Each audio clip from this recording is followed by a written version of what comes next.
Chapter 8. A further account of Gllvr,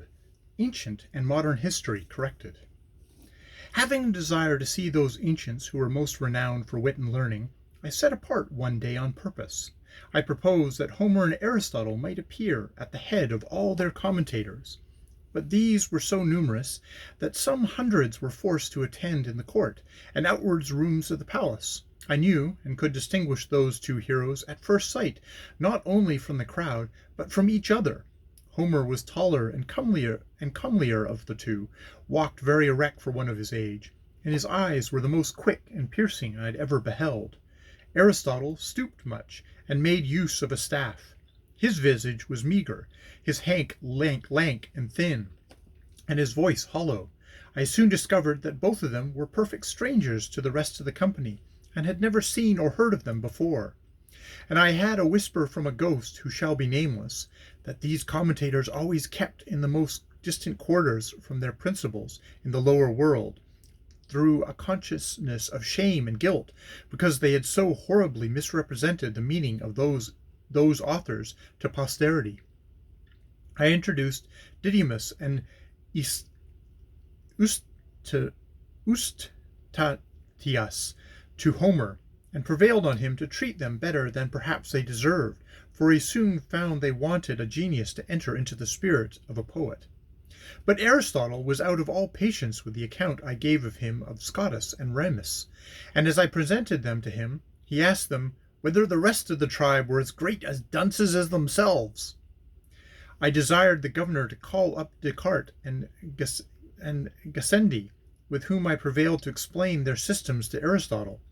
This great philosopher freely acknowledged his own mistakes in natural philosophy, because he proceeded in many things upon conjecture, as all men must do, and he found that Gassendi, who had made the doctrine of Epicurus as palatable as he could, and the vortices of Descartes were equally to be exploded. He predicted the same fate to attraction, whereof the present learned are such zealous assertors. He said that the new system of nature were but new fashions, which would vary in every age, and even those who pretend to demonstrate them from mathematical principles would flourish but for a short period of time, and be out of vogue when that was determined. I spent 5 days conversing with many others of the ancient learned. I found most of the first Roman emperors. I prevailed on the governor to call up Heliogabalus's cooks to dress us a dinner, but they could not show us much of their skills for want of materials. A helot of Ascalaeus made us a dish of Spartan broth, but I was not able to get down a second spoonful. The two gentlemen who conducted me to the island were pressed by their private affairs to return in 3 days, which I employed in seeing some of the modern dead, who had made the greatest figures, for 200 or 300 years past, in our own and other countries of Europe, and having been a great admirer of old illustrious families, I desired the governor would call up a dozen or two of kings with their ancestors in order for 8 or 9 generations. But my disappointment was grievous and unexpected, for instead of a long train with royal diadems, I saw in one family 2 fiddlers, 3 spruce containers, and an Italian prelate; in another a barber, an abbot, and 2 cardinals. I have too great a veneration for crowned heads to dwell any longer on so nice a subject.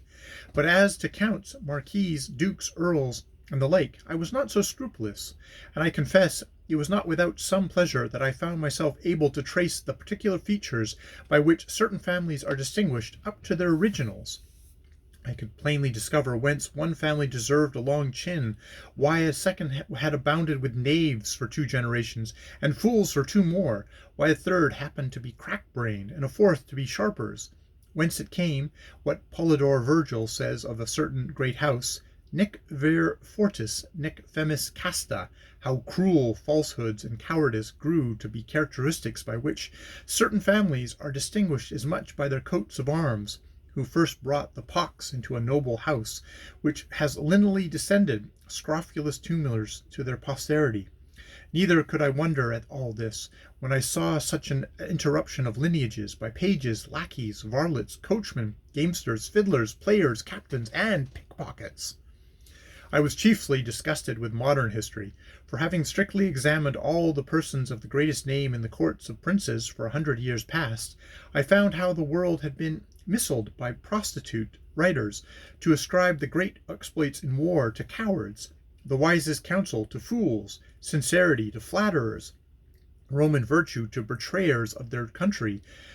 piety to atheists, chastities to sodomites, truth to informers. How many innocent and excellent persons had been condemned to death or banishment by the practisings of great ministers upon the corruption of judges and the malice of factions. How many villains had been exalted to the highest places of trust, power, dignity, and profit. How great a share in the motion and events of courts, councils, and senates might be challenged by bawds, whores, pimps, parasites,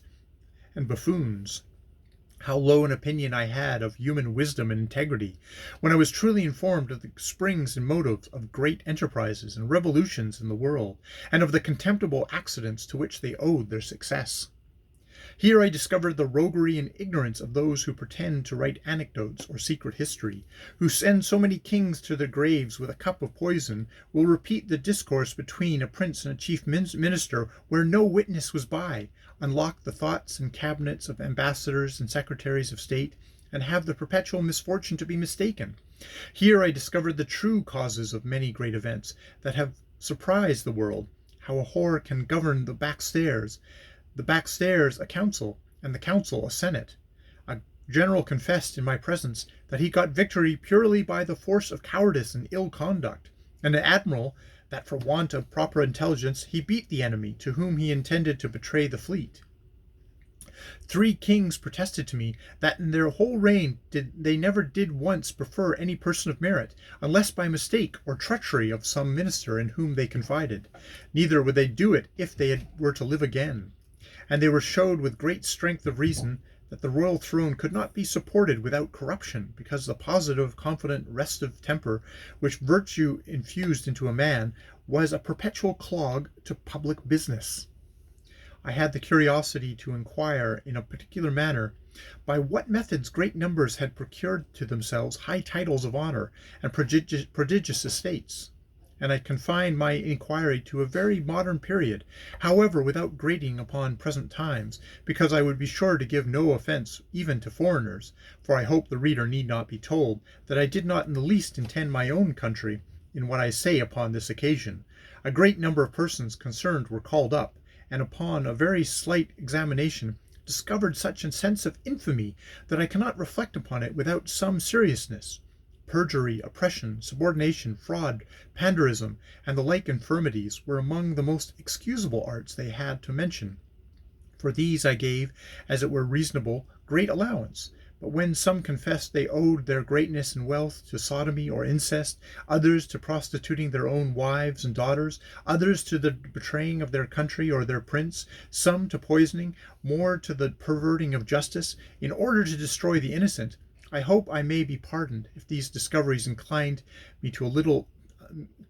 a little to abate that profound veneration which I am naturally apt to pay to persons of high rank, who ought to be treated with the utmost respect due to their sublime dignity by us, their inferiors.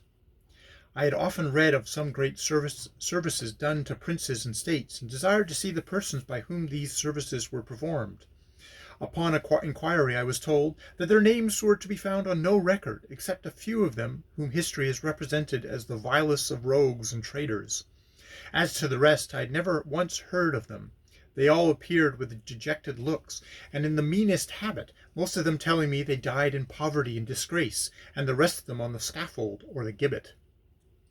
Among others, there was one person whose case appeared a little singular. He had a youth about 18 years old, standing by his side. He told me that he had for many years been a commander of a ship, and in a sea fight at Actium, had the good fortune to break through the enemy's great line of battle, and sink 3 of their capital ships, and take a 4th, which was the sole cause of Antony's flight, and of the victory that ensued. That the youth standing by him was his only son, was killed in action. He added that upon the confidence of some merit, the war being at the end, he went to Rome and solicited at the court of Augustus to be preferred to a greater ship, whose commander had been killed, but, without any regard to his pretensions, It was given to a boy who had never seen the sea, the son of Libertina, who waited on one of the emperor's mistresses. Returning back to his own vessel, he was charged with neglect of duty, and the ship given to a favorite page of Publicola, the vice admiral, whereupon he retired to a poor farm at a great distance from Rome, and there ended his life. I was so curious to know the truth of this story that I desired Agrippa might be called, who was admiral in that fleet. He appeared and confirmed the whole account, but with much more advantage to the captain, whose modesty had extenuated or concealed a great part of his merit. I was surprised to find corruption grown so high and so quick in that empire by the force of luxury so lately introduced, which made me less wonder at many parallel cases in other countries where vices of all kinds have reigned so much longer, and where the whole praise as well as pillage had been engrossed by the chief commander, who perhaps had the least title to either.